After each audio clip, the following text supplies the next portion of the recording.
Are you here to help find the baby Saurians? And I'm Toba. You must be the helpers that we've been waiting for. It's nice to meet you too, but we're just passing through. Oh, but Uncle Sanka said he was gonna send some of his friends over to help us. You sure he didn't mean you? Yeah, sorry. Whatever this is about, it sounds like you've got the wrong end of the stick. Wrong end of the stick? Darn it! We've been tricked, Hoonie. I should have known that Glasses Guy was a con artist. What are we supposed to do about the baby Saurians now? Time's running out. It's okay, Hoonie. Don't worry. Why don't you tell us what happened with these baby Saurians, huh? There's been a lot of unrest in the tribe lately, and my dad's Saurian got injured. Her name's Nana, and she has 3 little babies. After what happened to Nana, her babies were so scared that they ran off and hid. I'm really worried about them, so I decided to go look for them. If Nana is your dad's Saurian, why isn't he the one looking for them? My dad's one of the elders, so he's busy getting ready for Turnfire Night. It's a really important ceremony, more important than this, anyway. I'm not supposed to be out here either, but I snuck out without telling him. I didn't think it would take very long, but then that guy we ran into made us tell him loads of stories, and it wasted so much time. Yeah, he was so selfish. He doesn't have a heart. It's all right. Don't let him get to you. We're here now and we'll help you because we care a lot, don't we, Traveler? They should be. I already managed to find their tracks, and it seems like they're hiding on the cliff. Really? Wow! Thank you so much, Miss Traveler and Miss Paimon. Awesome. You gotta be careful out on the cliffs, though. They're really steep. Even grown-ups have trouble climbing them.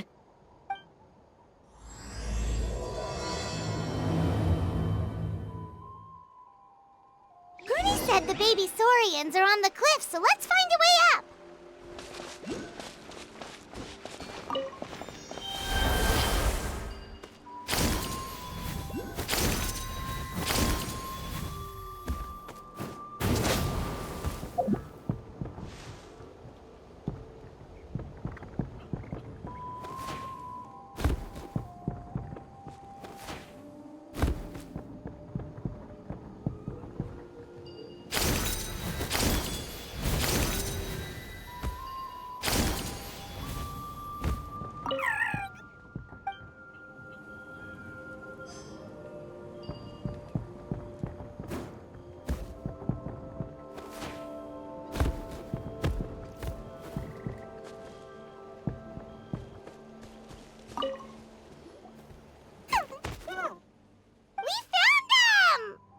But what's that other...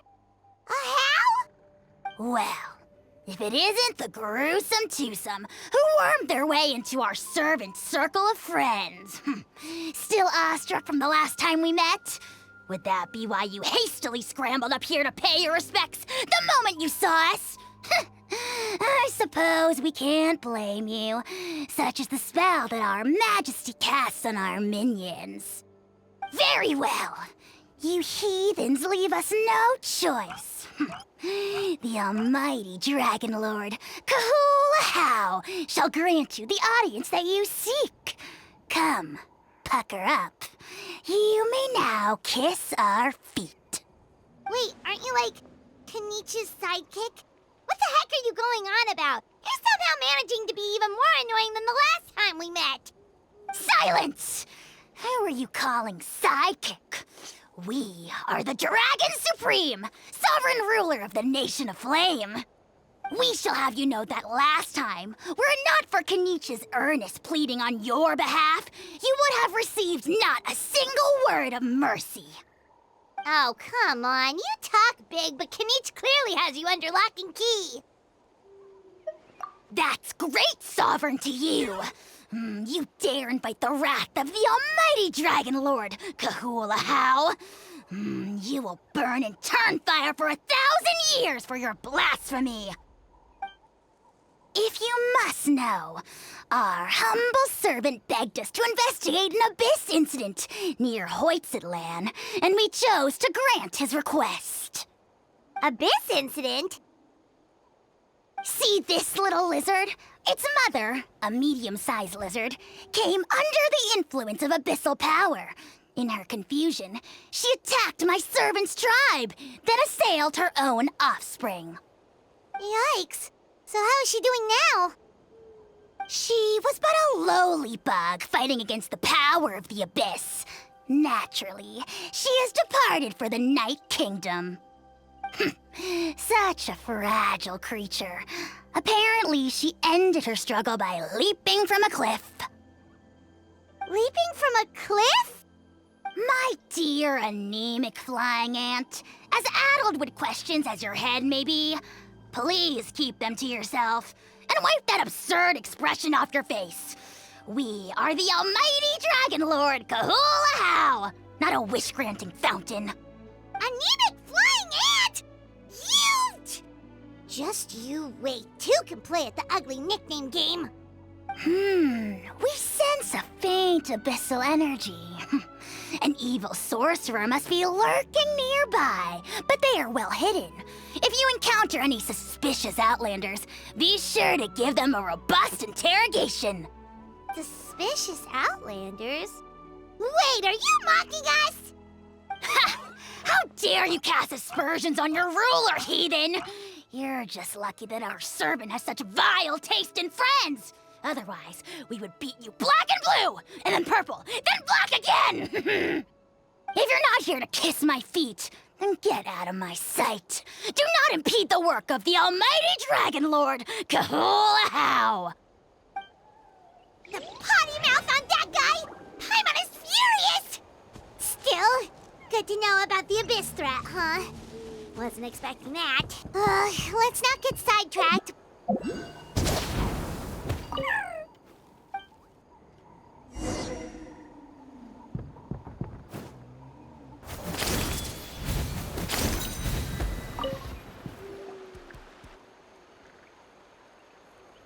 Wow, you're back already?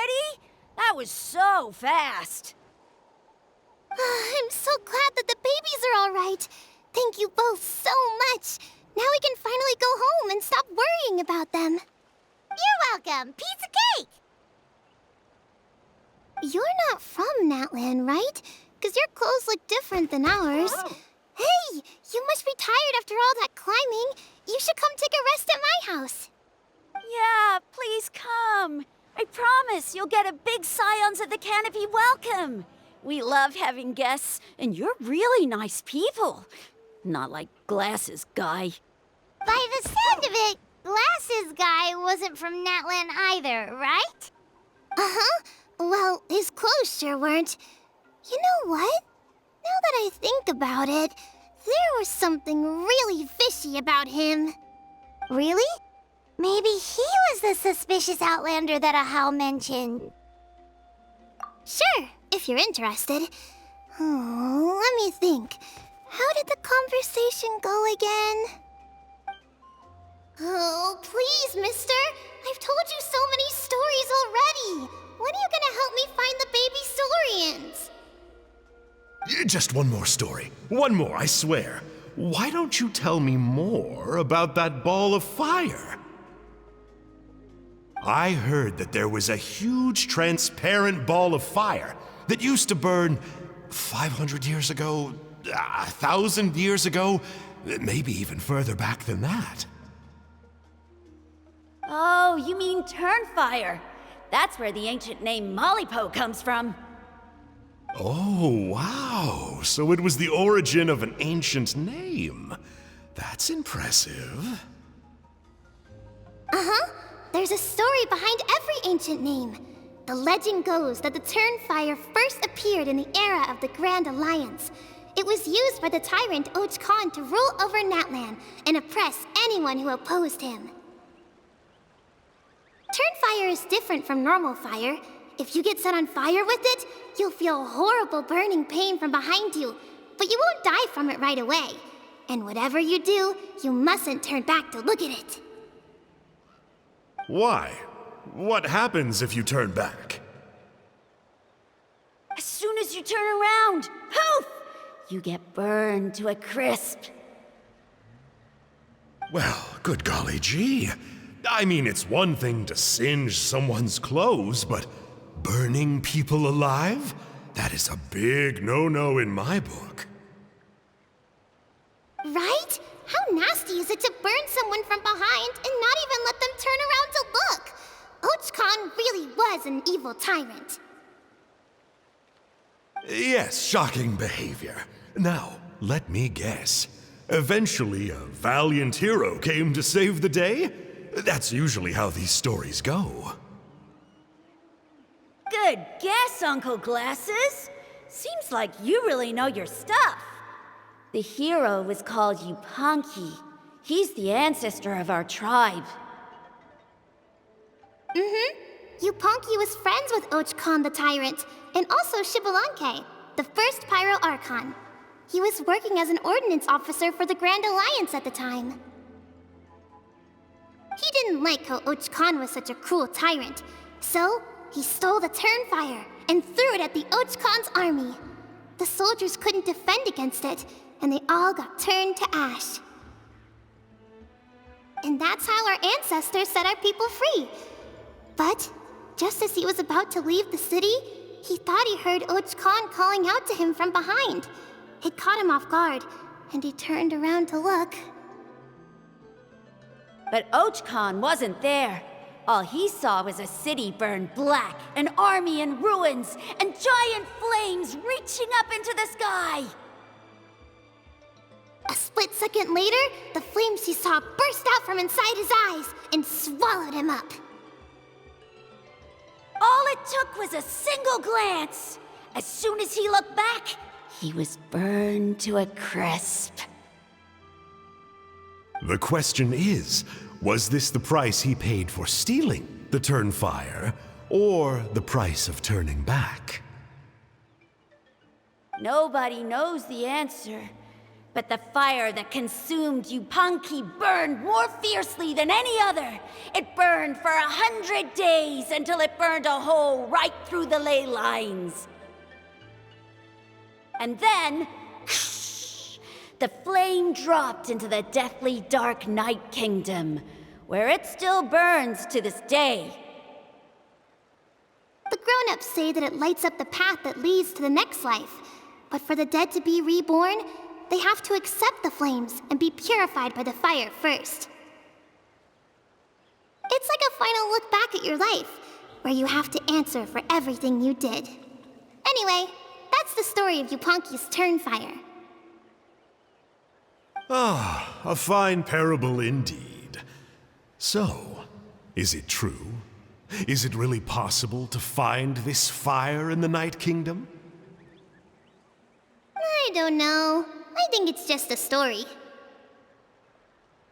Either way, I assume this name has been passed down in your tribe ever since? Sure has. It went to Burkina, the hero that we celebrate on Turnfire Night. But that was 500 years ago. Yeah, and now it belongs to Kinich, so we often call him Malipo Kinich. Kinich, huh? All right, Uncle Glasses, that's enough stories. Now, can you please go find the baby saurians for us like you promised? I would, but doesn't the legend of the Turnfire teach us not to look back? Let's not go dredging up the past. Tell me more about this Kinich guy. One more story, I swear. Starting now. No? Careful, Toba. You look dangerously close to cursing me out right now. Tut tut, we can't have that. Cursing is for grown-ups only. Uncle, you'd better not be trying to trick us, or the Turnfire will get you when you die. How would it get me if I'm outside of Natlan? Uncle Glasses isn't from here, you know. Unlike you.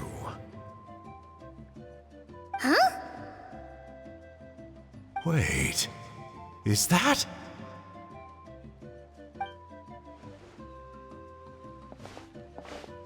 All right, kiddos. I'm a man of my word. 2 of my friends are on their way here, and, yeah, they'll help you out on my behalf. Work them like dogs, okay? That's what they're here for. Don't go easy on them just for my sake. Really? Well, first, can you tell us your name? We met at the foot of this cliff, so beneath the peaks, let's go with Sanka. Seriously?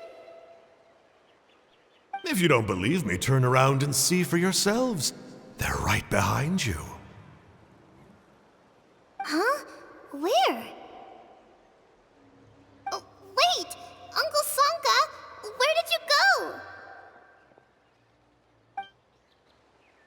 Yeah, definitely a fishy character. It sounds like he was digging for info about the ancient names. Yeah, and not only that, but he betrayed us too. He'll pay for this. All he got out of us was some stories, though. What's the worst that could happen? Traveler, maybe we should go tell Kinich about this. Ahau says he's investigating it, but he's a bit of a loose cannon. We probably shouldn't take him at his word. Huh? You know Kinich? Not very well, but we have met him before, and one time we had a meal together. Aw, man, I'm so jealous. I never even spoken to him. He's so cool. He's the Saurian hunter, and he has a really awesome ancient name. Me neither. I don't think my dad really likes him, though. He always tells me to stay away from him. Probably because of that little creep he always hangs out with. He's nasty, and he's so full of himself.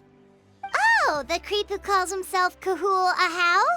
Yeah, we've had the pleasure of meeting him too. He sure loves pushing people's buttons. Exactly. I don't know why Kinich partnered up with him. Why didn't he pick me instead? Uh-oh. Hoonie, look how late it is. We've been out way too long. We better get home now or we'll get yelled at. Oh, yikes. You're right. Okay, well, this path here leads to our settlement. If you decide to visit, remember to come to my house. If there's anything you need, my dad can help get it for you. Hope to see you soon. We gotta run. Bye for now.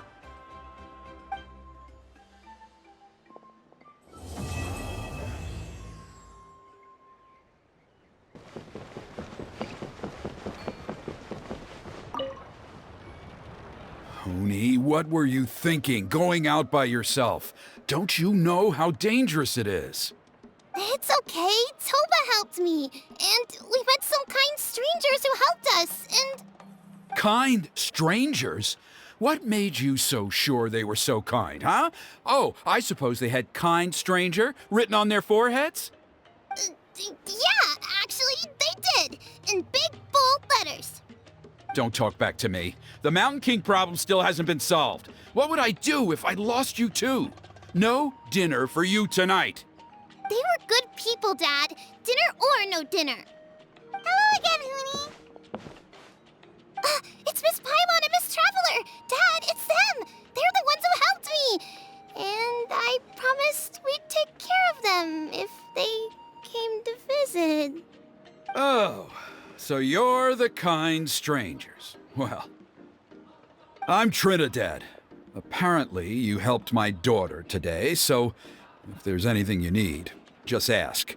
As an elder of the Scions of the Canopy, I've got some influence around here. Now, I trust that you're sensible people who know better than to take advantage of their host's generosity. Yep, just helping a neighbor. We're not looking for anything in return. Oh? Well, let's hope so. Dad, please! They're not bad people! They've eaten at the same table with Kinich before! Be nice to them! Kinich! Wait! I heard that 2 mysterious travelers from afar showed up at the Stadium of the Sacred Flame. Are they you? And Paimon's the other. Uh, I do apologize. A lot's been going on in our tribe lately, and I suppose the pressure must be getting to me. I can't believe I was so rude to you. I feel ashamed. We got off on the wrong foot. Can we, start over? Oh, now we're talking. Seriously, though, don't worry about it. Already forgotten. We're just happy to see Huni got home safe and sound. Oh, you just arrived, I take it, and it would be my honor to give you a hero's welcome tonight. Careful now, that's quite an about face. We've heard that kind of thing can lead to spontaneous combustion around these parts. My dear traveler, you are very perceptive indeed. Go inside now, Huni. Dad's got some important business to discuss. Okay. Look after Miss Traveler and Miss Paimon. They're very special guests. Well, we'll hear you out, but we can't make any promises that we'll be able to help. Well, this is a matter of utmost importance. Please, allow me to explain. For many years, our tribe has celebrated the Turnfire Night. It is a traditional ceremony among the scions of the canopy in which we remember our ancestor, Burkina, and his companion, Kangamato, the Mountain King. Burkina was a hero who bore the ancient name Malipo, and Kangamato was a powerful Yumkasor warrior. Together, they fought against the Abyss. They were victorious, but it came at a great cost. Burkina paid with his life. The Mountain King survived, but was contaminated by the Abyss, and he remains in hibernation to this day. Normally, Yumkasors never live longer than a century. It is possible that the Abyssal Power is responsible for his unnaturally long lifespan. Oh, that's right. The Mountain King is a living symbol of our glory, but even this glory comes at a price. The Abyssal Power inside him is highly sensitive, and when it is disturbed, he awakens and flies into a blind rage, attacking anything that moves. So, besides the ceremony, another important part of Turnfire Night each year is cleansing the Abyssal Power inside the Mountain King so that he will remain sound asleep. However, Abyss-related incidents have been on the rise in that land lately, as I'm sure you're both aware.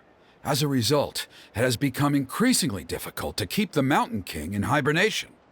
Only 5 months have passed since the last Turnfire Night, and he's already showing signs of instability. Has he woken up again? He has. We managed to contain the situation by performing a makeshift ceremony right away, but it was a close call. He could reawaken at any moment. Also, he attacked and wounded my companion, Nana, during the ceremony. She became contaminated by the Abyss as a result, and... We heard. Such a tragedy. We're really sorry for your loss. Yes, and Nana wasn't the first. Anyway, right now we're preparing for an exceptional Turnfire Night ceremony, and we need to find a suitable flame bearer. From what I've heard about your adventures, I believe you would be perfect for the role. Of course. Plus, he's a bona fide hero who inherited the Malipo name. Oh, you mean Kinich? Yes, he's the one. A hero, worth his weight in gold. And unfortunately for us, he's all too aware of that. No prizes for guessing what he said when I asked him to host a Turnfire Night outside of the annual schedule. An exceptional ceremony? Oh, I'll have to charge an exceptional price. I swear, no other concept exists in that boy's brain. I'm not the one to usually talk about people behind their backs, but I'm convinced the Wyub got hit on the head and took a wrong turn the day it chose to give that ancient name to him. I mean, have you ever heard of a hero whose mantra is, "What's your asking price?" Oh, and don't get me started on that insufferable Ahau he hangs around with. Thinks he's God's gift to mankind. Pompous fool. Yeah, Paimon has to agree on that last part. Anyway, the fact is, the ceremony can just as easily be done without him as long as we can find someone else. And besides, you two seem like much better candidates. So, what do you think? Well, there's only a few days left before the ceremony. We can't afford to waste what little time we have on negotiating with him. No, I much prefer if you would consider taking his place. Wonderful! I can't thank you enough. Huni was right about you. You have kindness in your hearts. Come with me to the other side of the mountain. I'll bring you up to speed on each step of the ceremony. As experienced warriors, I'm sure you'll pick it up in no time.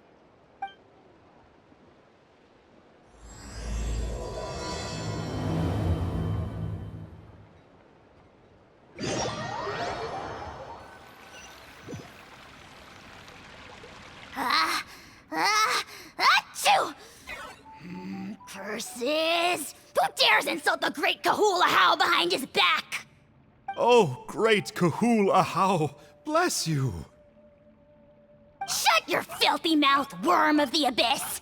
Your putrid words defile the air we breathe. You make the almighty Dragon Lord, Kahula How, sick to the stomach! Speaking as a member of the Abyss Order, that's music to my ears. Exactly the kind of reaction we're going for. But on a personal level, I gotta say, it's pretty hurtful. Ugh, never have we heard such brazen blustering from someone who is inches from death! Up yours, Four Eyes! We spit in your face! Pfft. Okay, well, that I am at a loss to explain. How do I manage to stay so chirpy and cheerful? I can only guess it's some kind of powerful magic. But I digress. Mr. Kinich, I admit it, you, sir, are a legendary hunter. Still, the only reason you caught me is that I was reluctant to run away. You see, I'm very interested in the lore of your tribe. Kay. Is that it? Kay? Aren't you intrigued to know what it is about you guys that prompted a visit from the Abyss? It's the extreme sports! The other day, I narrowly avoided getting hit by a very brave soul who just leaped off a cliff. I think you call it bungee jumping? Anyway, I was very impressed. That is what I call embracing the spirit of adventure. Look, I even did a painting inspired by the bravery and freedom of the scions of the canopy. You scum-sucking swine! Ugh, I swear, if you go bungee jumping, it'll be without a rope! Head first off the tallest cliff, with a band of hunters on your tail, and nowhere left to run, and a bottomless cesspit waiting for you on the ground. You say that, but I get the sense that Mr. Kinich isn't planning to take my life right now. On top of that, I'm tired of spying on you from afar. So why don't we just negotiate a comfortable operating distance that works for both of us? I've heard that the most important thing in human relationships is to respect each other's boundaries. What do you say, Mr. Kinich? Or you could tell me what it is you're really after. What? And then I'll name my price.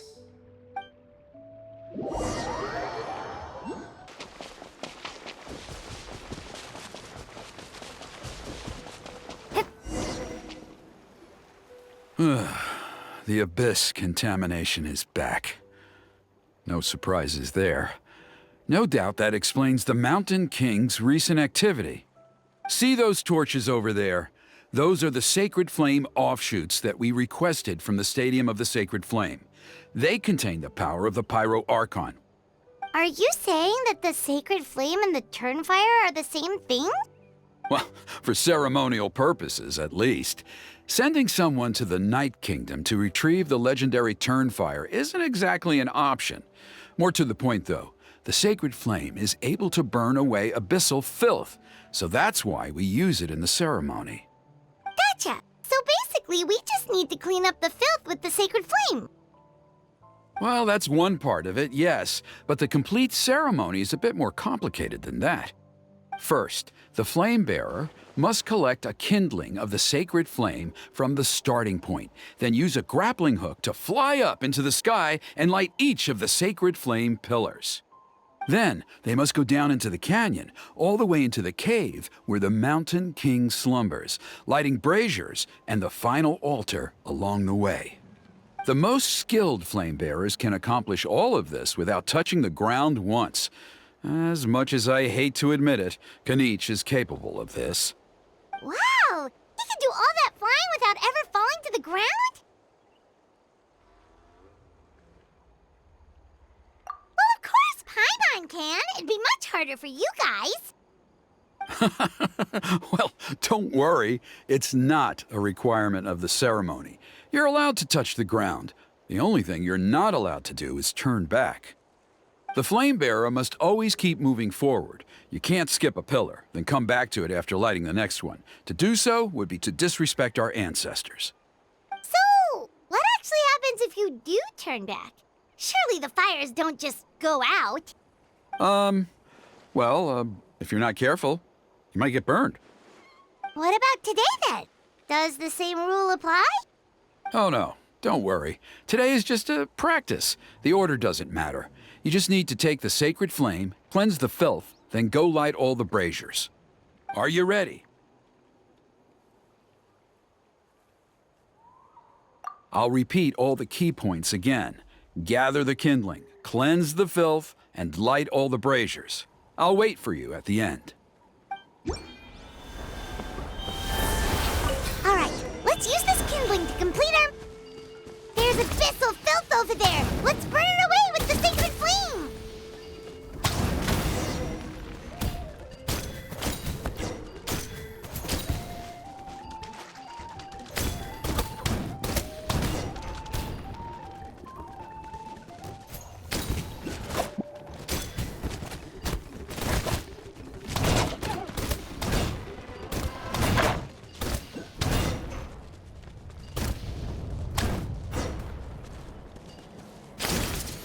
That should be all the braziers. Let's regroup with Trinidad.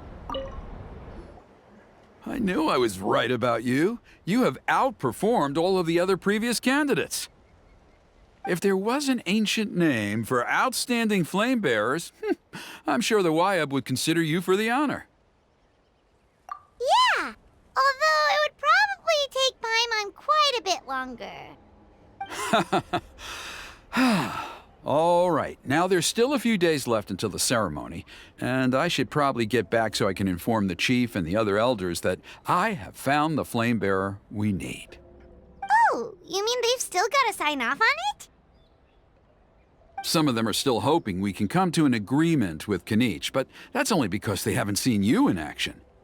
Still, I'm the one responsible for securing a flame bearer, and my recommendation is you. Just for Paimon's own peace of mind, are you sure it's not going to be a problem having Outlanders take on such an important role in your ceremony? See that place over there?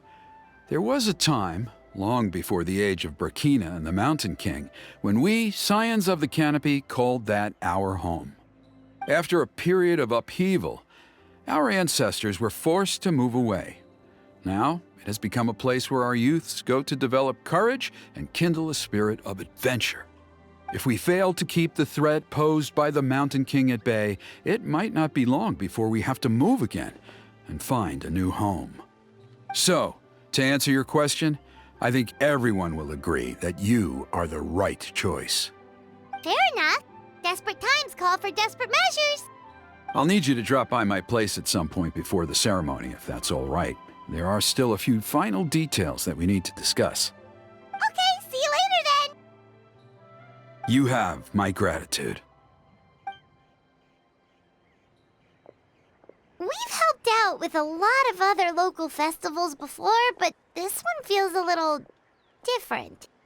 Anyway, let's take a break before heading back to Trinidad's place.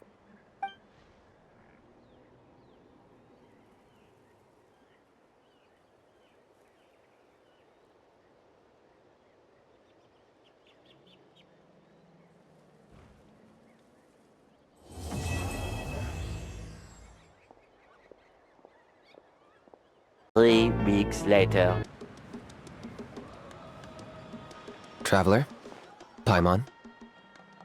Kinich! Fancy meeting you here. We've actually been looking for you. I'll get straight to the point. I hear you accepted a proposal from Elder Trinidad. Oh, the, Turnfire Knight, you mean. You were still his first choice. It's just... Oh, jeez. It's not what it looks like, promise.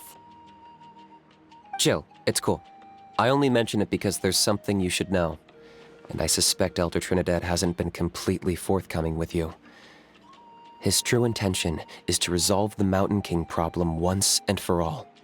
Once and for all? You mean this'll be the last Turnfire Knight ever? That's right. He wants to use you to send the Mountain King to the Night Kingdom. To the Night Kingdom? You mean... To his death. Whoa, are you serious right now? You shouldn't go blurting out accusations like that. It could get you in trouble. Too blunt? Okay. I'll phrase it more gently. There is potentially a possibility that Elder Trinidad may be hoping that during the course of the ceremony, you kill the Mountain King dead. But that's ridiculous. He told us the Mountain King is a living symbol of your tribe's glory. And that glory comes at a price. Oh, that's right. The Mountain King is a living symbol of our glory, but even this glory comes at a price. Ah, yes, and Nana wasn't the first.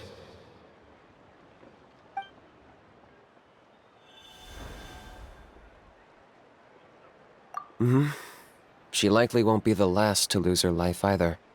Still, is killing the Mountain King really the only way? It seems so extreme. The Mountain King is a unique case when it comes to abyssal contamination. It's eaten away at him for so long that it has consumed him entirely, and the damage is irreversible. That evil power has both driven him insane and kept him alive over the centuries. So, to look at it one way, once it's completely purged from his body, the Mountain King will finally be able to rest in peace. In past ceremonies, we've only purged around half of the abyssal power. This was to strike a balance, to keep him alive, but also keep him asleep. Trinidad didn't say anything about how much power he wanted us to purge, but he did say there were some more details to go over before the ceremony. Then it sounds like you'll know for sure soon enough. If he really asks us to kill the Mountain King, what should we do? I know this must come as quite a shock, so I suggest you act like you didn't hear anything for now. But would you have time to visit the chief after your meeting with Elder Trinidad? I'd like to make a deal with you. What kind of deal? One that comes at a very reasonable price. I'm sure you have plenty of other questions, but we can talk more later. Good. See you soon.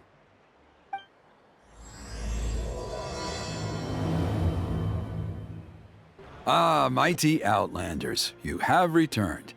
Did you have a good rest? It was, pretty good, yeah. Glad to hear it. Things are progressing very smoothly on my end. Many of the elders have heard of your heroic deeds, including the chief. They all speak very favorably of you. There are still those who insist that the ceremony should be performed by the bearer of the Malipo name. But they're just stuck in the past. We need to move with the times. Plus, Kinich doesn't want to do it anyway. Exactly. So, now, it's time for us to discuss the finer details of the ceremony. We covered the fire lighting part of the proceedings yesterday.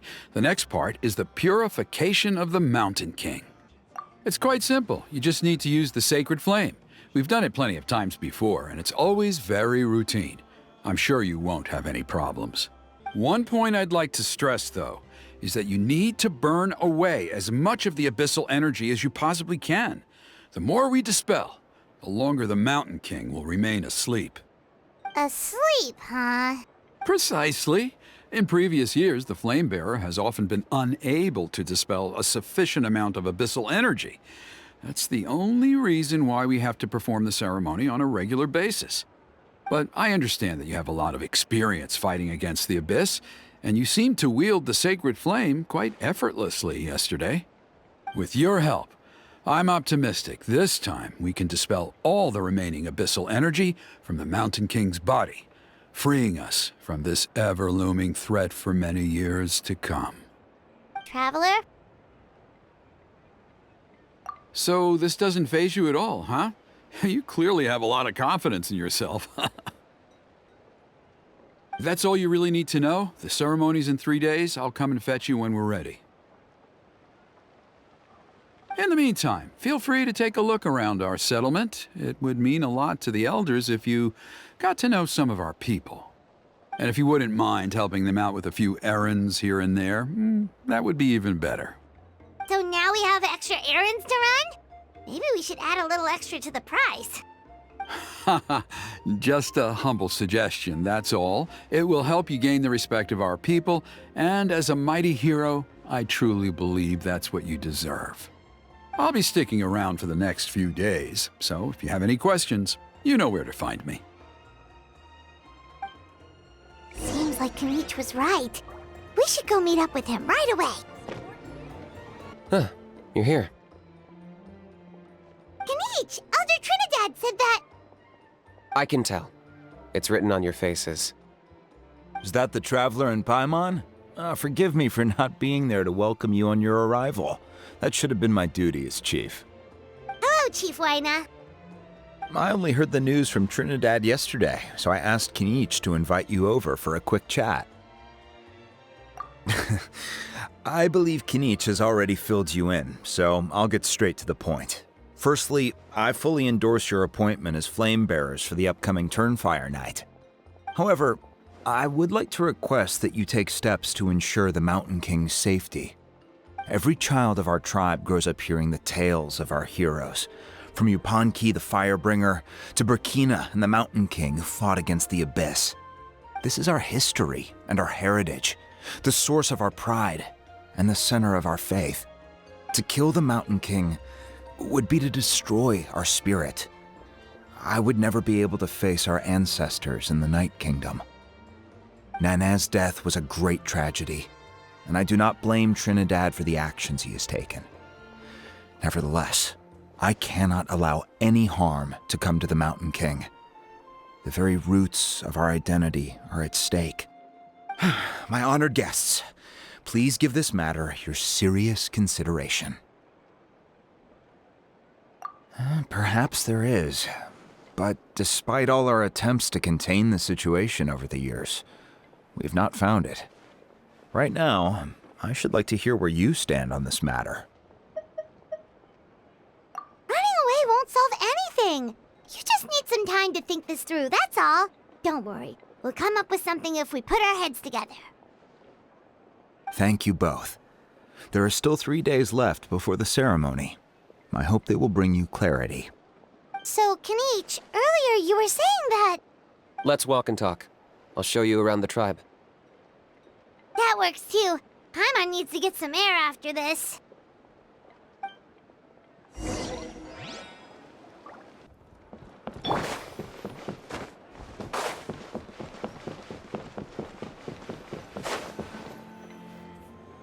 Kinich, Paimon finally understands why you turned Trinidad down.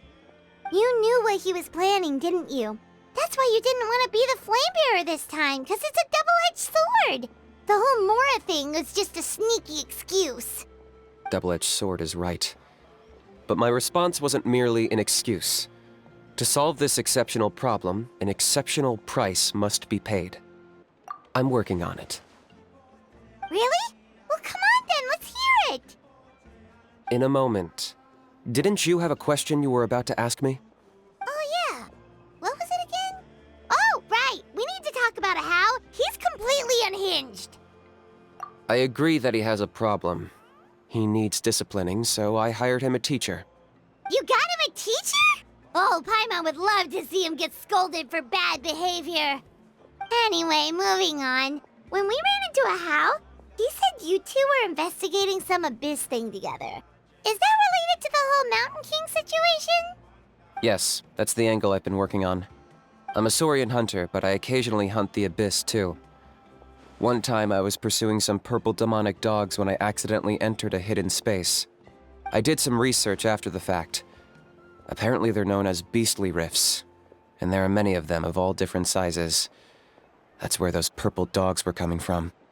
So, If we can locate one of these beastly rifts, clear the monsters out, and move the Mountain King inside, he'd be able to continue living, but without posing a threat to the tribe. whoa, that sounds kinda crazy. Would it really work? It's not without its risks, of course. There's a lot of unknowns in the equation.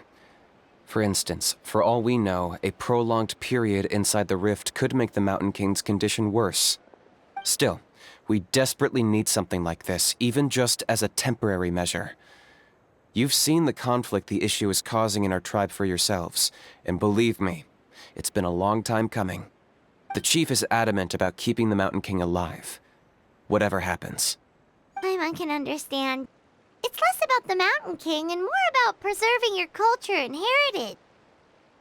Yes, but on the flip side, you've got people like Elder Trinidad, who is more concerned about protecting the people he cares about now and into the future. And he has every right to take that view. It's one thing to try and preserve the last remnants of a glorious past, but making your kin pay the price for it? No one can seriously tell them that's a fair trade. You're right. There's no easy answers here. Let's leave that to one side for a moment and assume we go with your plan. How do you actually intend to find one of these beastly rifts? Because at least in our experience, the dogs open the rifts when they want to attack us, not the other way around. I think I know a way. You have any better ideas?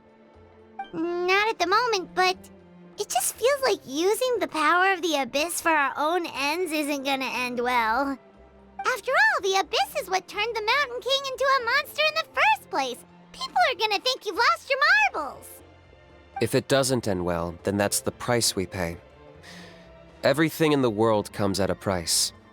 Even when Yupanqui, the Firebringer, stole the Turnfire, it cost him dearly. The Mountain King's erratic outbursts have brought tensions within the tribe to a boiling point. Unless this gets resolved quickly, everyone will be stuck in a stalemate. All right. So what's this deal you wanted to make with us?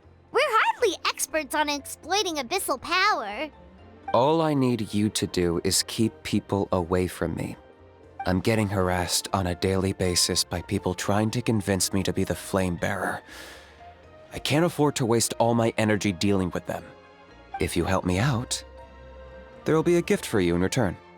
Ooh, what kind of gift? Something well worth your while, I'd say. Just keep doing what you've been doing. Integrate yourself with the tribespeople, so everyone comes to terms with the fact that we have a new flame bearer. That way, I won't have an endless stream of people coming to beg me to join the ceremony, and I can focus on finding a way to summon the beastly rift. Then, when the day of the ceremony comes, we'll move the Mountain King into his new home. Still sounds pretty crazy. Even for a daredevil like you, that's dangerous. And even if it works, what if neither Chief Lina nor Elder Trinidad are happy with it? Have you thought about what you'd do then? At least the two of them would finally be on the same side of the issue, leaving only me on the opposing side. The tribe needs leaders like them far more than a Saurian hunter for hire like me. Can I take that to mean that we have a deal? For sure. And who knows, maybe we'll come up with an even better solution to all of this in the next couple of days. Great. Well, for the next couple of days, please spend some time among the tribe and lend a hand wherever you can. I'm sure everyone will be swept off their feet when they meet our new flame bearer. Good luck to us both.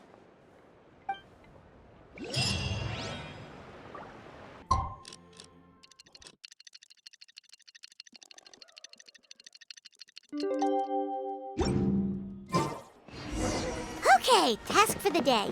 Meet the tribespeople and take some heat off of Kinich's back.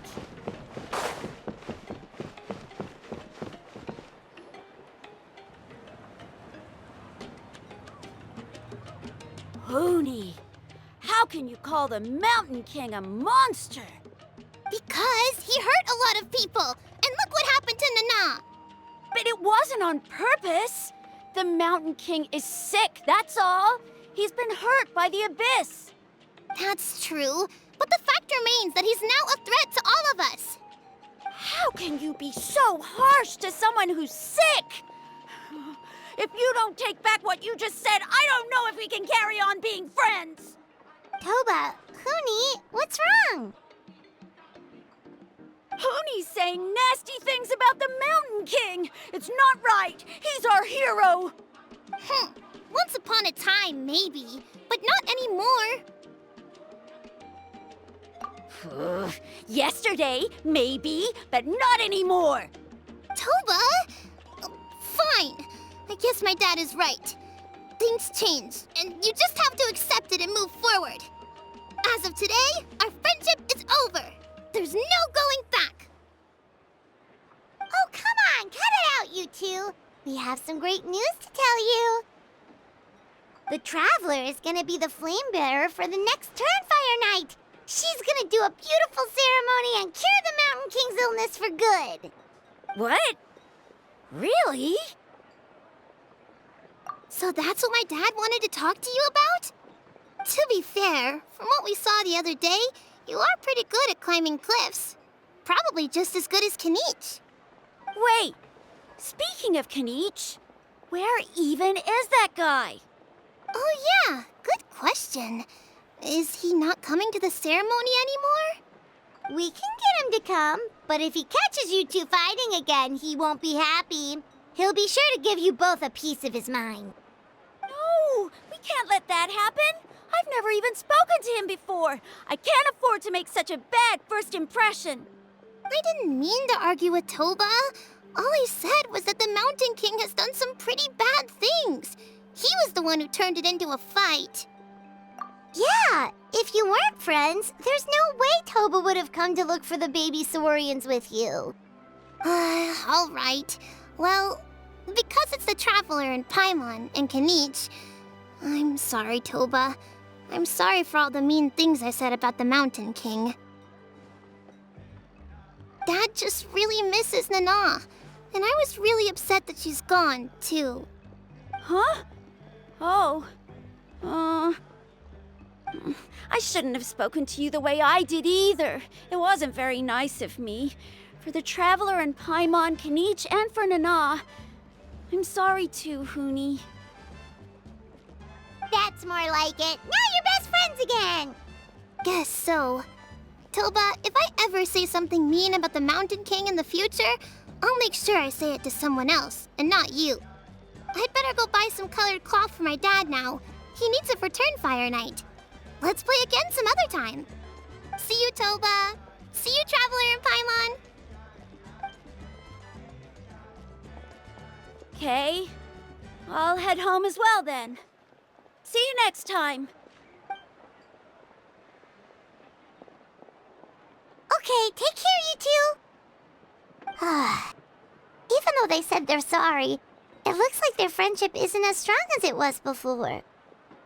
Let's just hope we can solve this once and for all. Come on, let's move on.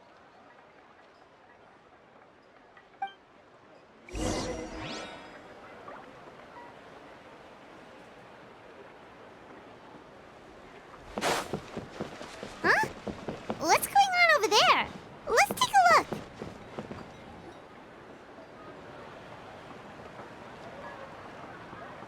Hey there! What's happening here? A rehearsal for the Turnfire Night dance. Ooh, there's a dance involved? Paimon wants to learn too! You don't know it? Ah, I guess you're not from these parts, huh? It's rare to see a new face around the tribe these days. I thought everyone would be keeping away. Why do you say that? Because of the Turnfire Night, of course.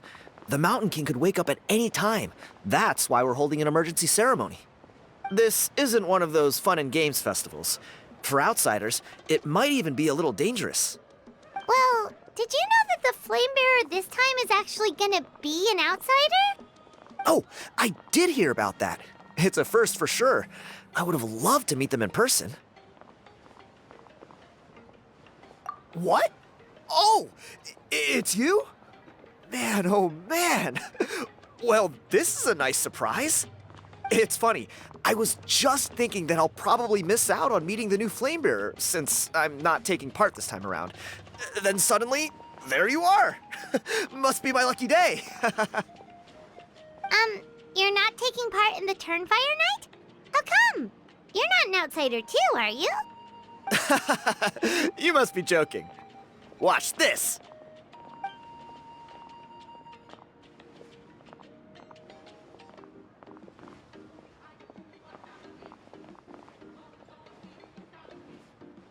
Not bad, right? Yeah, I'm considered one of the better looking guys who dances beneath the pillars of the sacred flame. Been doing it a few years. Always gets the ladies out to watch. Oh, very impressive. So why'd you quit? Well, I feel like the whole Mountain King situation is getting more and more precarious. It's just not safe here anymore. One of our elders' Saurian companions even lost her life not long ago. The question is, what are we gonna do about this in the long term? But our leaders don't have any answers for us. They're probably too busy fighting about it amongst themselves. The way things are going, it's only a matter of time before it gets violent. So I figured, you know what? Now's as good a time as any to get away for a little while. Go do some exploring. You look a little disappointed. Disappointed? Nah, it's a great opportunity to go see the world. As every male scion of the canopy knows, wherever you are and wherever you go, the only way is forwards. We take pride in that. I won't forget my roots. I managed to get in touch with the Saurian Relics Association. They gave me a simple test. Find a decent quality relic, and they'll make me a member. What's the Saurian Relics Association? You've never heard of it? It's a group of amateur history enthusiasts who do research on the ancient Saurian era. They're all about collecting relics and remnants from that age. Speaking of which, the guy who was Flamebearer before you, I've heard that his Saurian buddy comes from that time. A how? A how's a relic from an ancient Saurian civilization? Oh, yeah, him. So you know those two already, huh? Then do you know how they met? It was deep inside some mysterious ruin, and they signed a contract there. The association folks say that the kind of contract usually comes with a huge hidden cost. Really? That sounds ominous. Who knows? But if it's true, Kinich can probably handle it. He knows what he's doing with weighing up contracts and costs and stuff. I doubt he'd make a contract that doesn't benefit him. Strangely enough, I actually happened upon a strange mural a while back, and it looked to me like it was depicting a Saurian and a human involved in some kind of Saurian-era contract ritual. Oh, does that count as a relic then? You bet it does. I was all ready to go take a picture of it and use it as my entry ticket to the association. But after all the abyssal activity recently, I heard that area's been overrun by monsters. The best laid plans, huh? I'll just have to wait and see if things improve.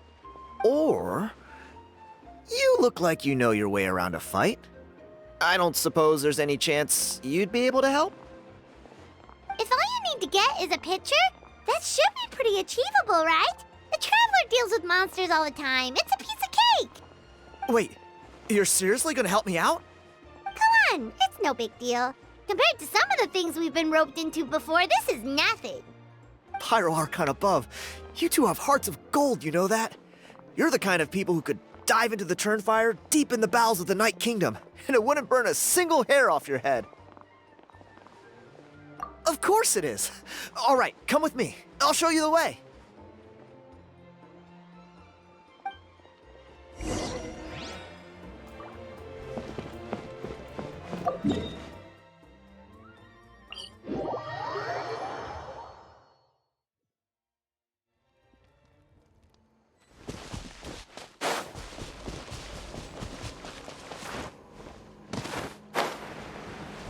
Okay.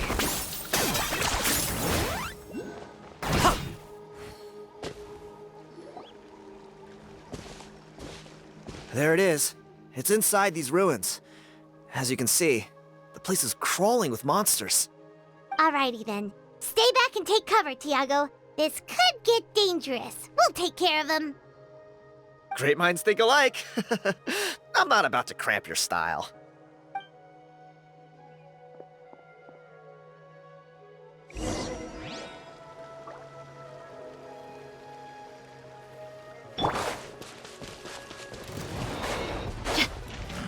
Look alive! Jabam!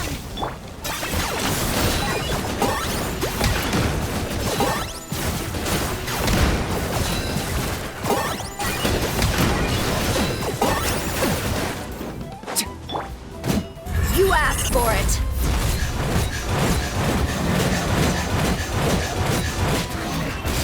Clear the area! Ha! Let's get it on! I got him cornered! Pleasure doing business with you. Right here! Gloves off!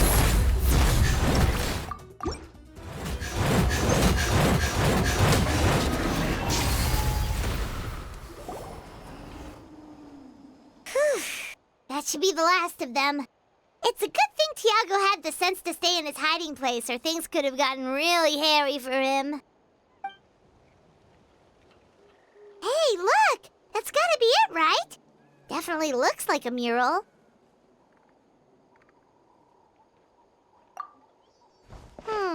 True. Now that you mention it, most ancient murals take up a whole huge wall. This looks more like someone with a paintbrush got bored and started doodling. It does match the story he told us, though. There's a Saurian and a human. So, is that supposed to be what an ancient contract ritual looked like? Whatever. We're not here to decipher it. Just photograph it.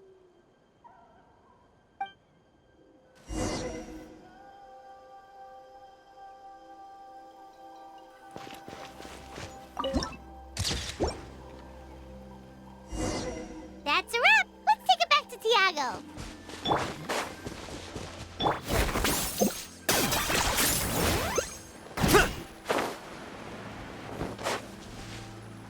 You've been robbed? Oh, Ponche. And I thought my luck was bad. I put blood, sweat, and tears into that, and now I've got nothing to show for it. Some gap-toothed goon stole it from me.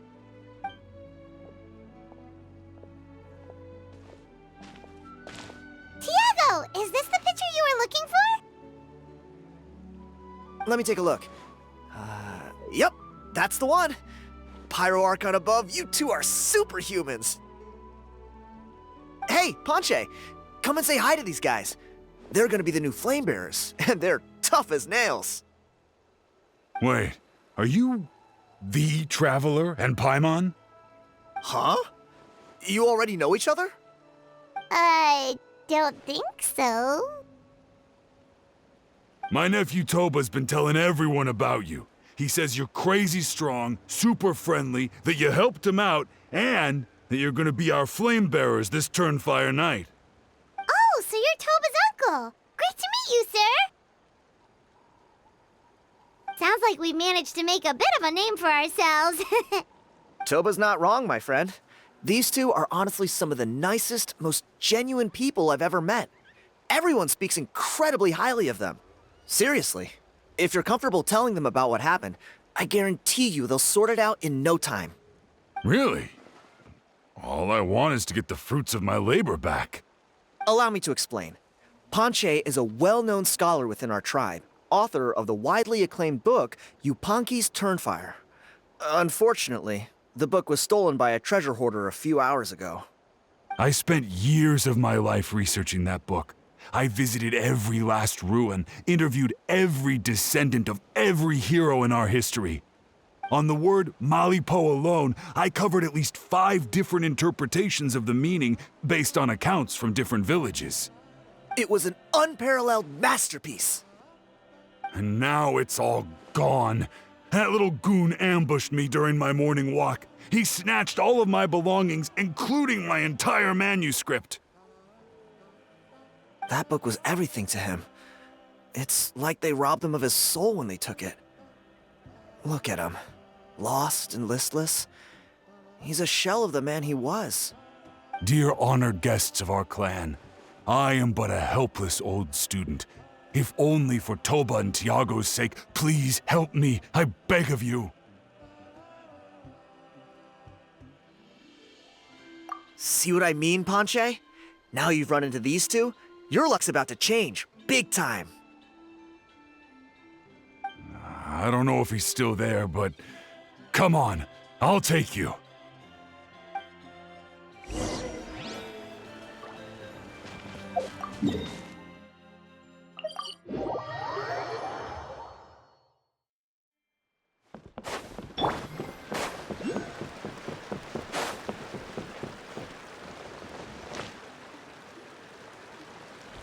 Hey! You thieving rat! Give me my things back! What do you want now, you old bum? God, you're a waste of space. Prepare to get shoved butt first into a tree hollow.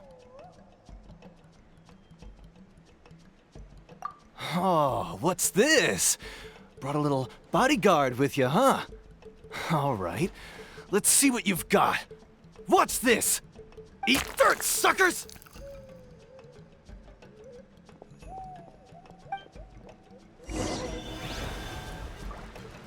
Hey, he's trying to get away! You good? Let's chase him down!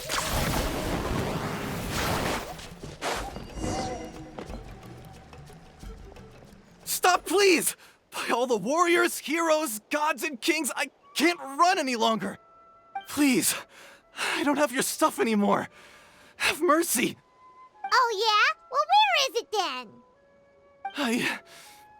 I threw it away. You threw it away? The old bum's bag didn't have a single mora in it. Just a tatty old book, worn out pens, and some old rags.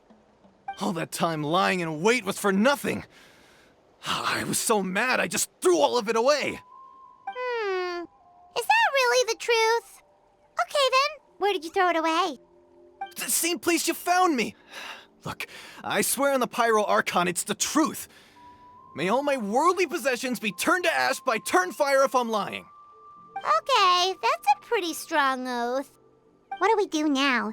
It sounds like he's telling the truth.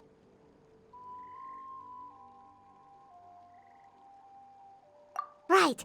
Let's hope nobody gets to the book before we do. We'll never get it back then.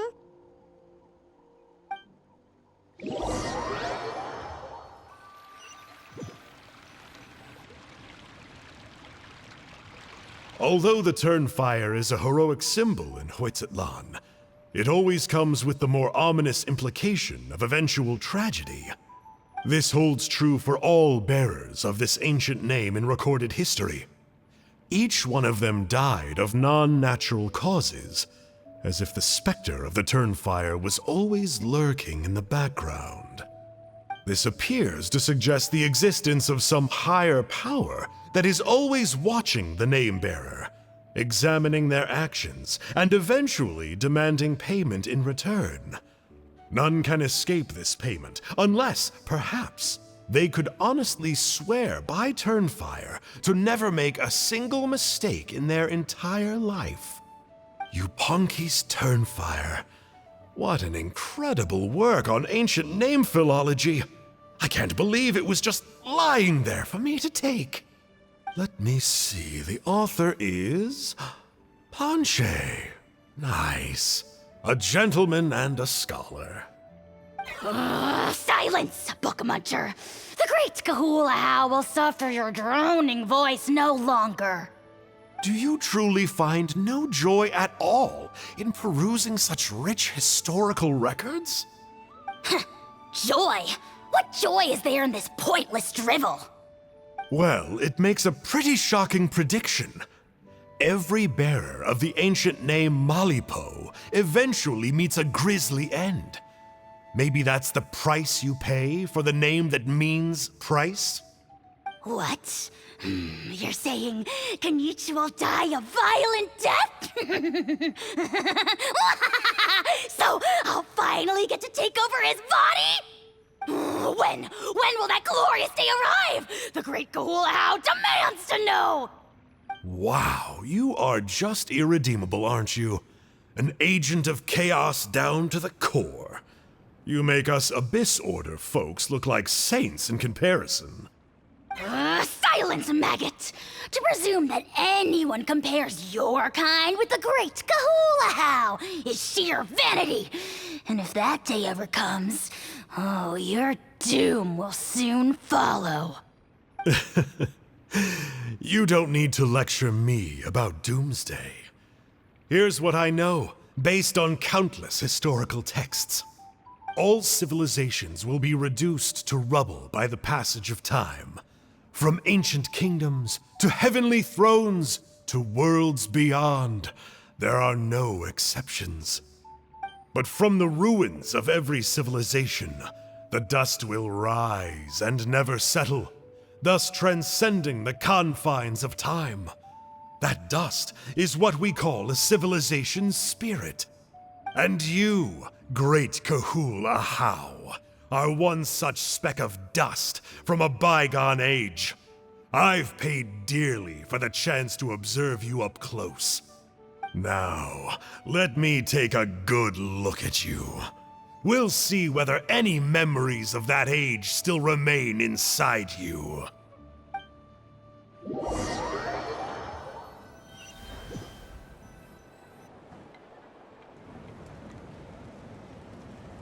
We're so sorry, Mr. Ponche, but we couldn't find your manuscript anywhere.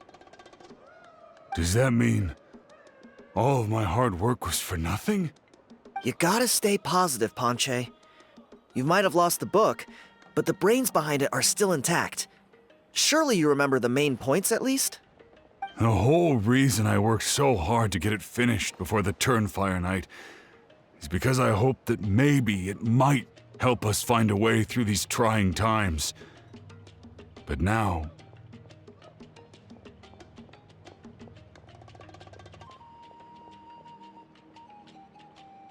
well, not exactly. But I thought my research might at least be a starting point. Oh, really? So what did you find out in your research? I think the key to all of this lies in the power of Malipo. Ponche, you know as well as anyone that ancient names don't hold any real power. Symbolic power doesn't count. You're right, but Malipo may be a special case. Given that it first arose in the era of the first Pyro Archon, it might contain remnants of Shibalanke's power. Yeah, I remember that story. My grandpa told it to me when I was a little kid. Maybe you're the special case. Most kids stop believing in that stuff by your age. I'm not talking about childhood superstitions here. There is evidence. Like what? Like the fact that the Mountain King is still alive. Everyone attributes that to the power of the Abyss. But there's more to it than that. The key factor is that Burkina summoned the power of Malipo at the cost of his own life. If you don't believe me, then answer me this. How many other creatures can you think of who lived longer, not shorter, after being contaminated by the Abyss? Traveler, different situation but similar idea. Doesn't this remind you of the hilly... So, I came to the conclusion that Malipo must refer to some mysterious ritual involving a tit-for-tat exchange. It began with the first Pyro Archon, fell with the Grand Alliance, then was buried in the Night Kingdom. And now, it awaits the call of its new bearer. Hey. Sorry to interrupt, Ponche, but you seem to be getting a little overexcited. I'm sorry. I was originally planning on presenting my findings to Kinich. I'd hoped he would be attending the upcoming ceremony. Sounds to me like you dreamed up one fanciful theory to support another. Kinich, what are you doing here? I more or less finished what I was doing, so I came to have a quick catch-up. Now a good time? Kinich! I'm onto something. I haven't worked out all the details, but you have to attend the Turnfire Night. So Mr. Ponche here has done a lot of research on the history of the Turnfire, and thinks he might have found a way for you to solve the problem. I'll be there, Ponche. Let's go.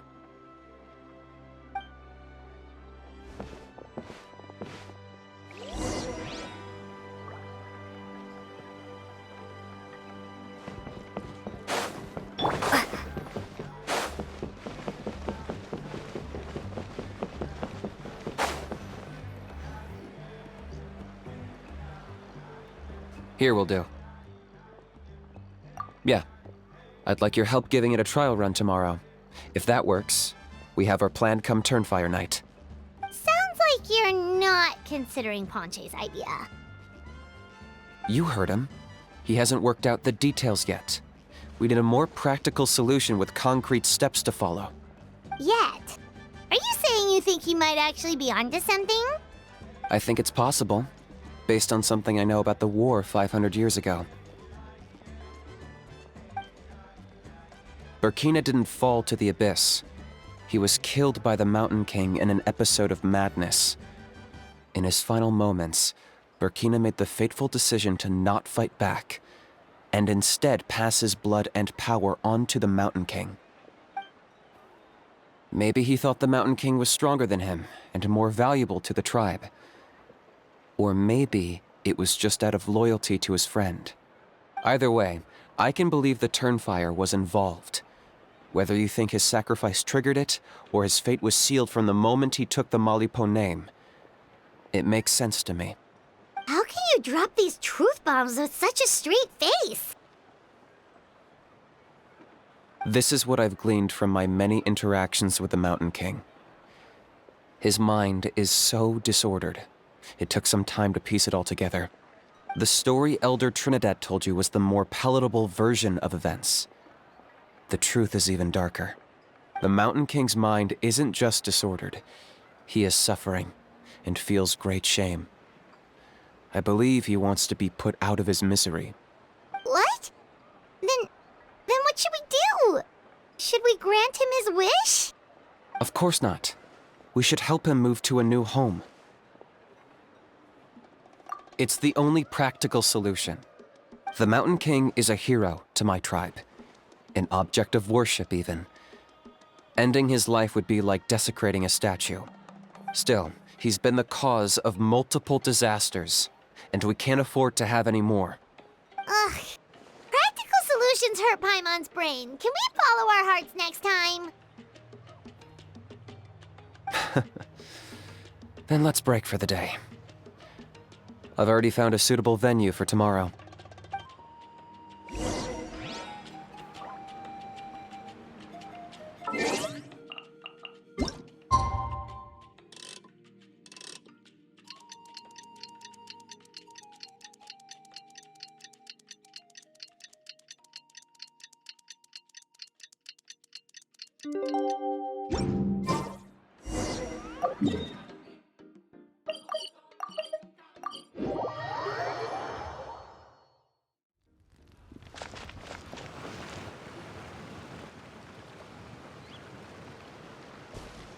You're here. Very punctual. Oh, so the gruesome twosome come crawling back. Here to make amends after the gross irreverence you displayed last time? Very well. The almighty Dragon Lord Kahula shall grant you the audience that you seek. Now pucker up and kiss our feet. Kinich, didn't you say you found him a teacher? He's just as out of control as ever! Hey! No one gets to discipline the almighty Dragon Lord Kahula. No one! Maybe because I've never had a gentle-natured companion like Paimon to compare against. Is that a compliment? Yeah, I see what I'm missing out on now. And it's a lot.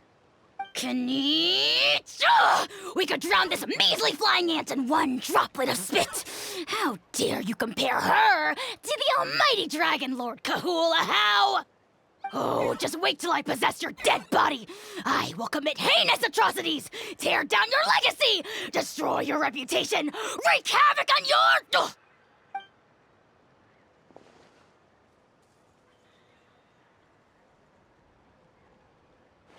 Traveler, Paimon, let's get down to business.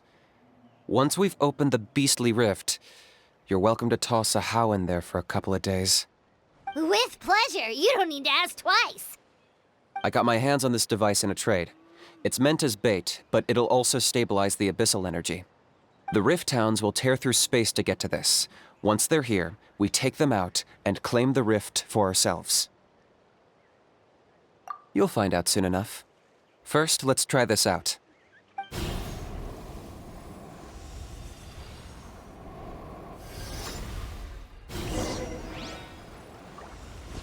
They'll tear you to pieces given half the chance, so be careful.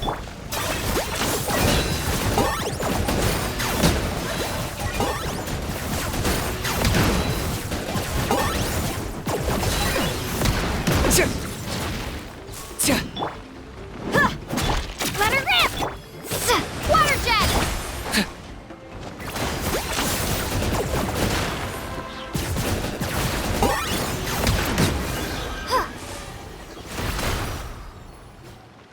Uh-oh. Are there even bigger ones on the way? You see, Kinich? I'm a man of my word. In fact, I'd say I under-promised and over-delivered. Nifty little gizmo, isn't it? I take it this is your true form? Now that our deal is complete, it's time to start the next phase of our relationship. I made a promise to the great Kahula How, and now I'm here to seize your body for his use. Cliché, I know. The hero's trusted partner sells him out to the abyss in a shocking act of betrayal. Cue bad guy speech and drawn-out death sequence. Huh? Angel? Huh? Huh? What are you two doing here? Oh, Mr. Kinich, this is not what we agreed on. Traveler, this is the gift I got you. I know you're looking for intel on the Abyss Order, so I thought he might be of use to you. But it looks like you've already met. Yikes. Frosty reception. Gotta say, I kinda pictured this moment going a little differently. Tears of joy welling up in your eyes as you say the words, "It's good to see you again, old friend." Don't be ridiculous. Sounds like you've been reading too many romance novels. There we have it. Change is inevitable and nothing lasts forever. What a pity. Well then, time for you to meet the new me. This time, please call me Sanka. Sanka! Aha! So you're Glasses Guy! You tricked Huni and Toba into telling you a bunch of stories! What does it matter? A name is a superficial label. It's what's deep down inside that counts. And I've shown you the deepest parts of me. That would explain a lot. Why else would you show up here and start acting like a wise guy? You looking for a fight? I'll pass. I do rather like you, as I've said before. But my one quibble is that you really don't know your own strength. Wait, of course! You're the one behind all the recent Abyss activity! Let Paimon guess, you've been provoking the Mountain King too! Haven't I told you before? I'm not part of the inner circle who do our Highness's bidding. My interests are far more low stakes. I spend my time digging for truth in ancient doodads and books. You really think a benchwarmer like me is capable of more than that? I investigated him. He's not connected to the recent events. Just happens to be in the area. So, I struck a deal with him. He helps me summon a rift. I allow him to do some historical research. But that's all over. And now Kinich wants to hand me over to you. Well, I was hoping this would be an opportune moment to whisk away his body. That would have given me some more time to study the great Kahula How. But now I've run into you, which is just my luck. Or maybe I've incited the wrath of the Turnfire, and this is the price I have to pay. But I don't understand. What did I do wrong? Wait, does that count? Let me think. How? You are the worst of the worst! Colluding with the Abyss Order against Kinich? How could you betray your There is no betrayal. The almighty Dragon Lord Kahula How is a partner to no one. Don't worry, I told him to act as bait. Yes, and you should have picked a bigger fish. The Abyss Order? Ha! What a joke. Not even a match for our lowly servant. I put up with this toad's croaking for days, and it was all for nothing. It looks like your disciplinary measures have been less than effective, Mr. Enjo. What did you expect? Behavioral rehab isn't really our thing. Otherwise, we might as well change our name from the Abyss Order to the Abyss Boarding School. The abysmal disorder would suit you better. Kinich! Dispose of him! He is of no further use to us! Traveler?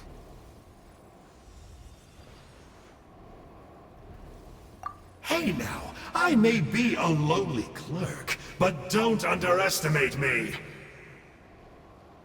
I could never beat you in a straight-up fight, but when it comes to running away, I won't lose to anyone. Do me a favor and remember how fast I disappear. Maybe then you'll show me a little respect next time. Darn! He got away again! Couldn't you have stopped him? It's alright. He's not worth our time and energy. Besides, it seems like he's in debt to a lot of people. I'm sure they'll keep him busy. If you say so.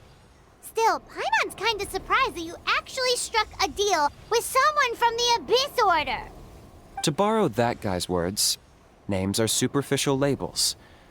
Whether you call it the Abyss Order or anything else, it's a broad generalization at best.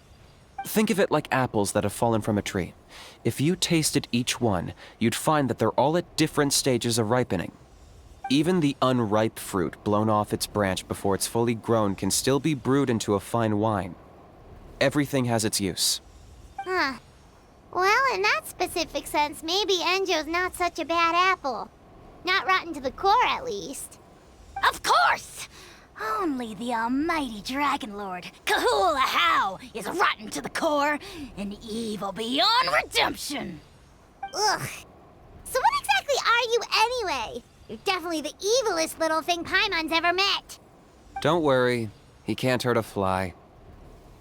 You could say that. Paimon heard that those kinds of contracts might come with a terrible cost attached. Is that true? Such as a How watching me like a ravenous vulture? Vulture?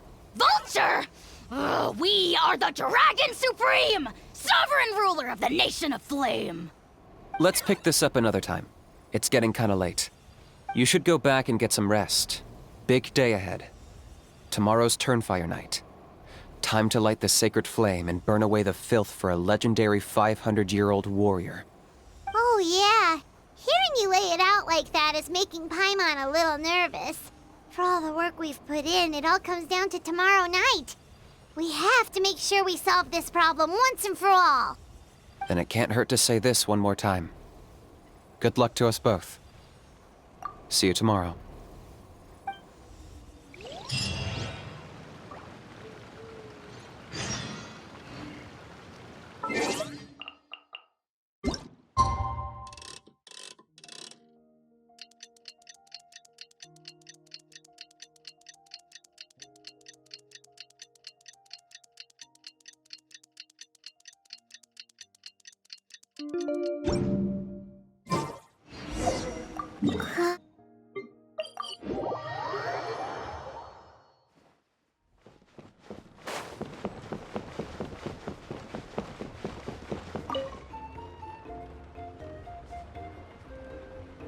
Ah, at long last, you're back.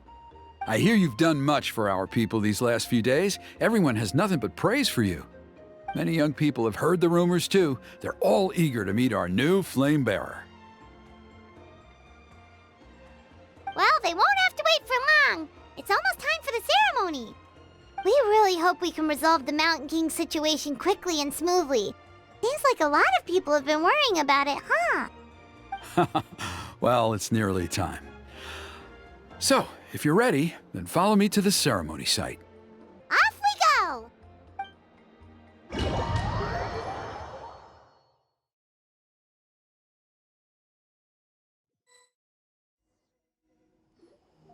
Here we are. Our honored guests have arrived. I have heard much about your fine work over the past few days. I hope you'll allow us to thank you properly after tonight's ceremony. Don't worry about it. Getting this huge venue ready must have been a huge task. No need to make extra work for yourselves on our account. Oh, if it means getting the Mountain King issue resolved, no cost is too great to bear. A resolution will come in due course, but every great fire starts as a tiny spark. We must take it one step at a time. No one would disagree with you if that were possible, Chief, but it's been far too long since we've seen a real step forward.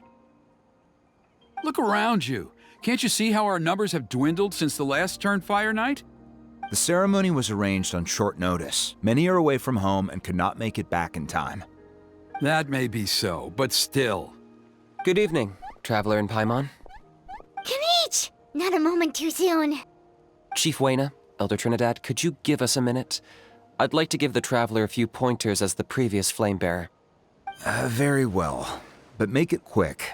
Let me know when you're done and we will begin the ceremony. Let's step to the side. Has anyone gone over the key steps of the ceremony with you yet?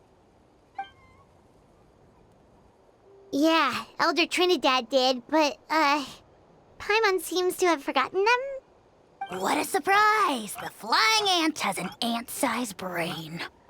If you don't want your tongue to be burned off by the sacred flame tonight, I suggest you stay quiet. See those sacred flame pillars? Once you've lit the fire, go light each one up in turn. Once that's done, head down into the cave where the Mountain King slumbers, light the braziers along the way, then bring the flame to the final altar. Then the ceremony is complete. That sounds simple enough. The process isn't complicated, but remember, you mustn't turn back at any point. If you miss a pillar, you can't light the next one, then come back to it. You have to keep moving forward, or it's seen as disrespecting our ancestors. If that happens, you won't receive the blessing of the Turnfire, and you'll have to start over. I made you a diagram that summarizes the steps. Take a look. So that's our part. What about you? I'll be with you the whole way, and once you've lit the altar, I'll start summoning the rift. You can leave that side of things to me. Just focus on your part. Okay. We'll try to remember all that and get it right the first time. Ready when you are. But I think I saw Huni and the others just now. Maybe you should say hi before you start. Might make you less nervous. Just tell the chief when you're ready.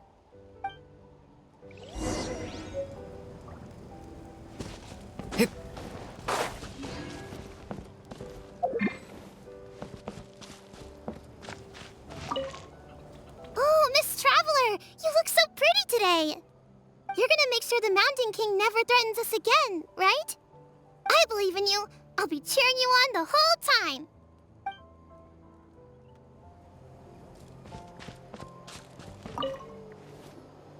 How are you doing? Is all in order? I'm counting on you. Don't forget what we talked about. By past fuel and present flame, life marches ever on. My brothers and sisters, the time has come to light the fire once again, and let the Turnfire night shine bright in Hoytzitlan.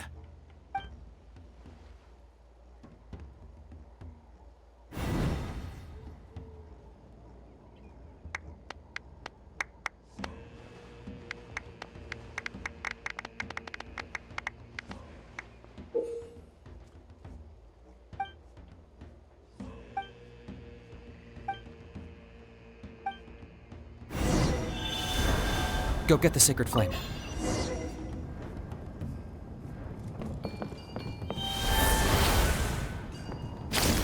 Nicely done. Off to a good start. Great stuff.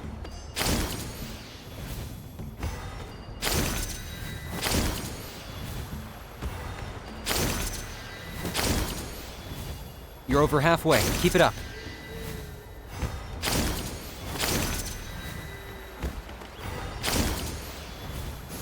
Impressive. Just one more to go. Come on, one last push. The final sacred flame pillar is up ahead.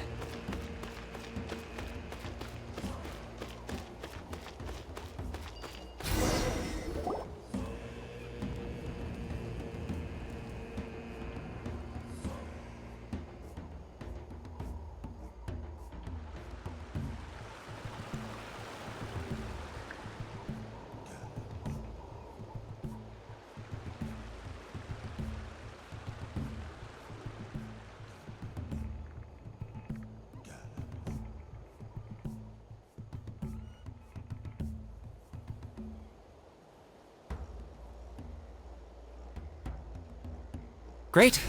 All the pillars are alight. Next, it's down into the canyon and head for the Mountain King's cave.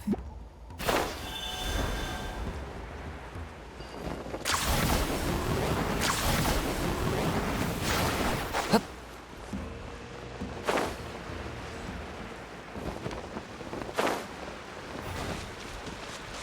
Hup.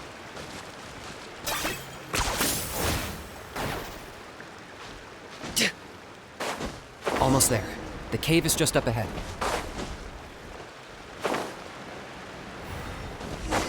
The Abyss presence is growing strong. We should deal with the contamination first.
You really are a one-trick pony, you know.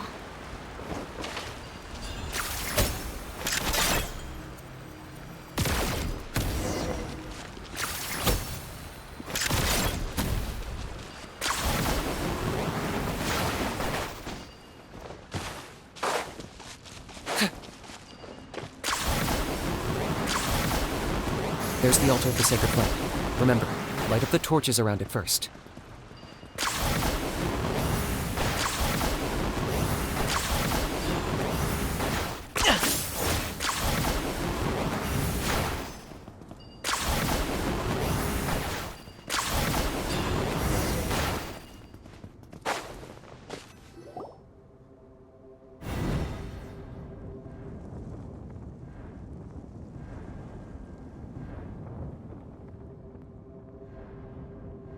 Woohoo! We've lit up the final altar!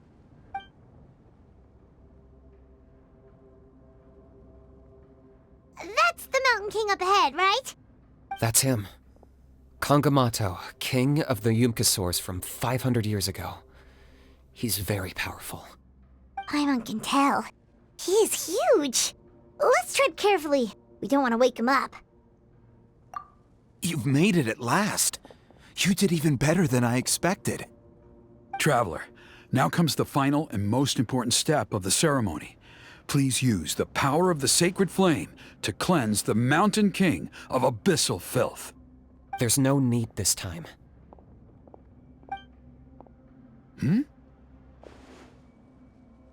Such strong abyssal power.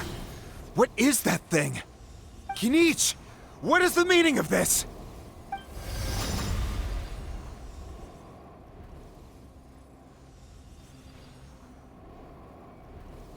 Is that a beastly rift?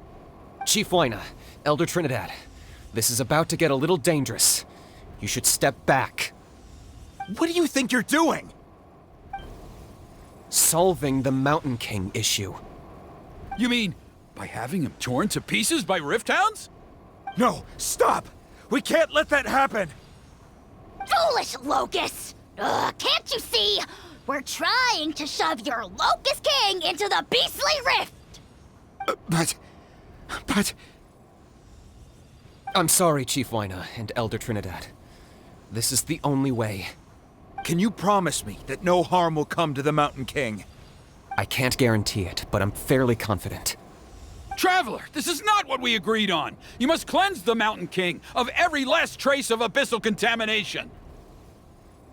Okay, I see what this is. You've been in cahoots this whole time!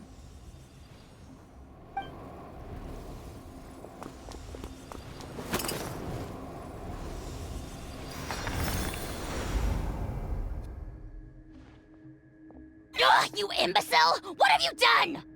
Oh no! The device is destroyed! You forced my hand. I had no choice.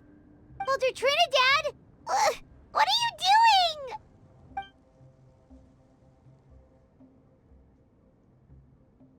No, the Mountain King is waking up! He will cause even more casualties! Everyone, out! Now!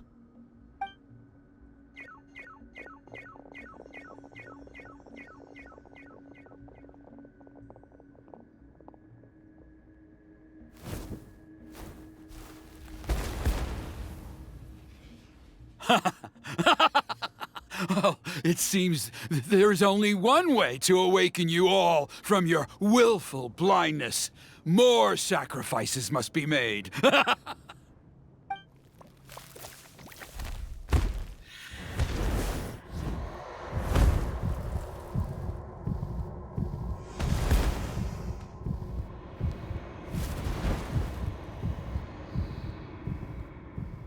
Take me, O Mountain King! Take me as your next sacrifice!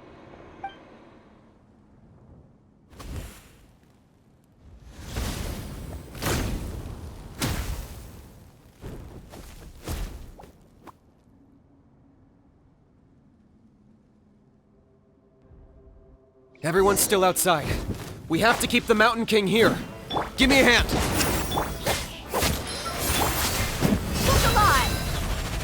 I got him cornered!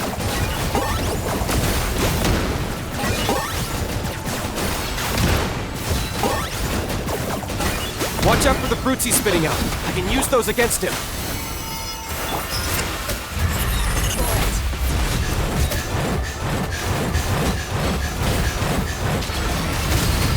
Let's get it on! Neutralize! I'm going in!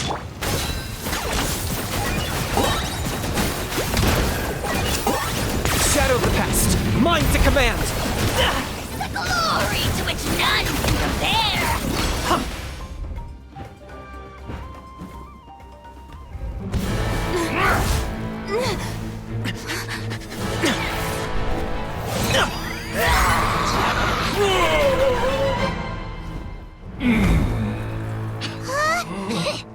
What do we do? We can't open the rift!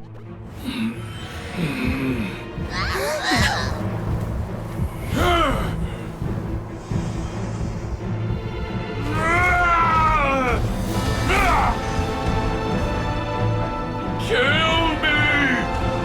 Put an end to White's shame!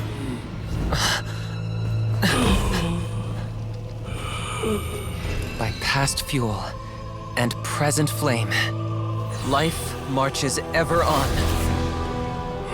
Oh, Burkina, I must atone.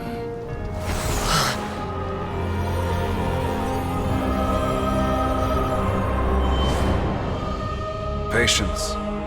We will answer to the fire for all our deeds. Even if one day I fall behind, never look back. Keep moving forward, as we are now.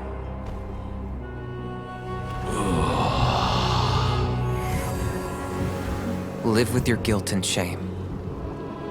This is the price to pay.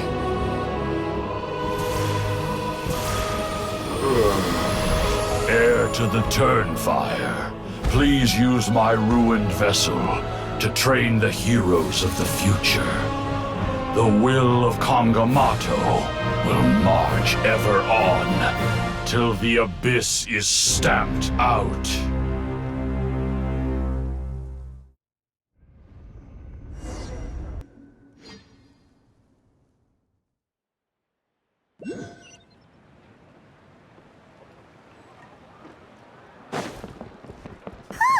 Pretty eventful day yesterday, huh? Paimon wonders how things are doing now. Let's go ask the chief! Traveler, you've come at just the right time. I have some good news for you. Trinidad's condition is stabilized. He suffered burns on much of his body, but we believe he'll survive. Guess that's the best news we could hope for. Paimon has to ask, is everyone in your tribe such a risk-taker? First Kinich, then Elder Trinidad?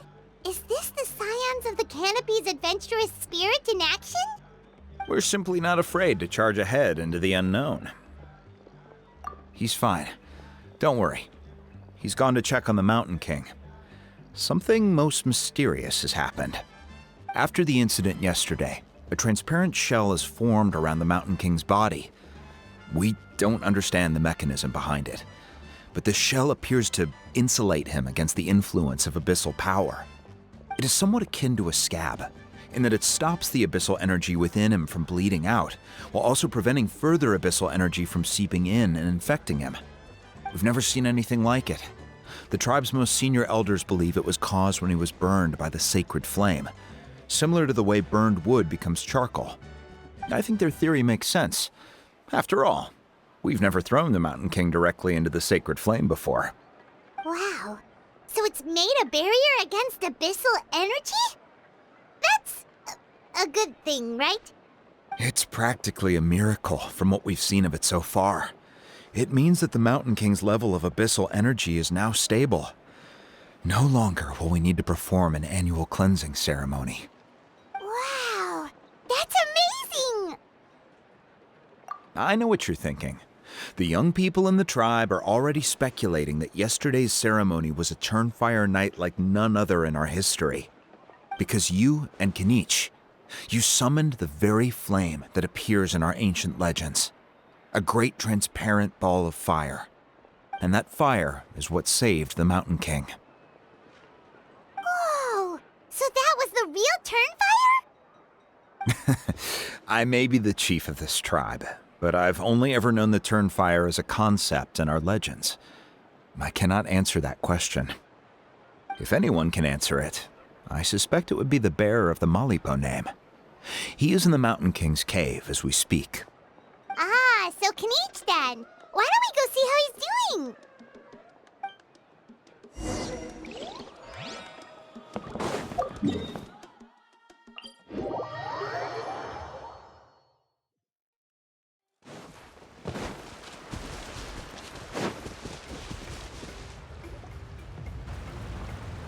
Hey, Kinich!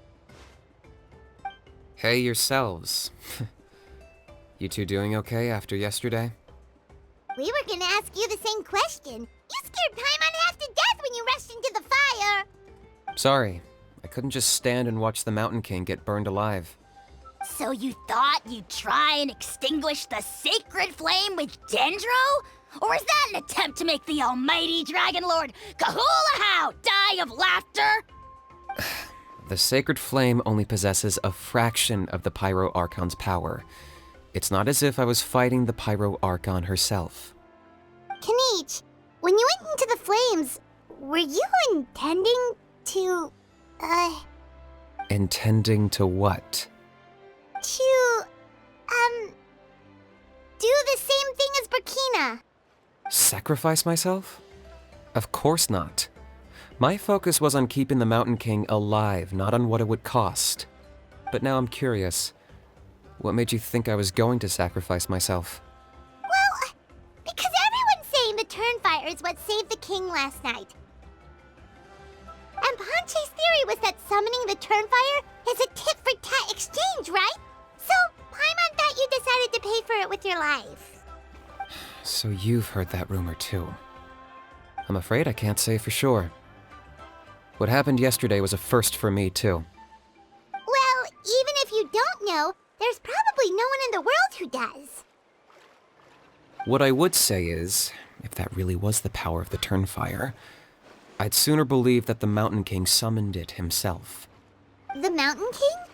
Then what price did he pay? The core meaning of price is not atonement or compensation, but what you're willing to give up in order to obtain what you want. It's easy to die for your sins. Much harder to live with the guilt and keep on going. In the end, the Mountain King chose the latter option. For Burkina and for the tribe. That's the price he paid. All right. So, how is the Mountain King doing now? Health-wise, there's nothing to worry about. He'll enter a fighting stance whenever we set foot in his territory. But his attacks are gentler now and not as crazed as before. Like he said yesterday, he just intends to be a sparring partner for people to practice with. Yeah, I tried communicating with him again, but he didn't respond. We dare say that Locust King has well and truly lost its mind. The lights are on, but nobody is home. Its body remains fighting fit thanks to the perverse power of the Abyss, but time has been less kind to its soul. It was ground to a pulp long ago. But we saw him come back to his senses yesterday. That was merely one last burst of brain activity before it croaked. As you humans would say, it went out with a bang. Oh, come on! Stop being such a doomer. Paimon bets the Mountain King has finally let go of the tragedies of the past now, and is focusing on moving forward. That's why he doesn't have time to chat with us. He's too busy thinking about the future. Well, at least it means my fellow tribespeople can move forward now, too. Thank you for your help, Traveler. I owe you one. Yeah, that's right. You caught Enjo for us, remember? But he ended up being completely useless. It's not a fair trade if you lost out. That's on him. It's not your fault he's useless. Besides, we're friends now. You don't owe us anything. Friends? But your friendship is an even more valuable gift. I can't in good conscience accept it for free. So promise me, if you need anything in the future, you'll come to me. For you, I'll do anything.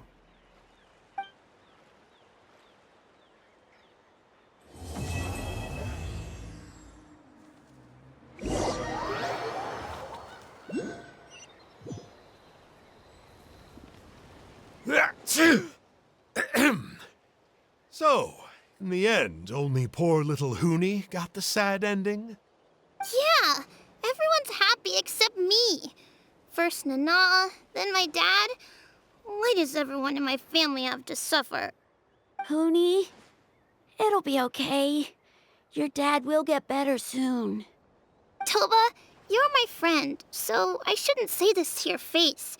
But it was all the Mountain King's fault. Huh? Now hold your horses, kiddo. If you promise not to fight, Uncle Sanka will tell you a story.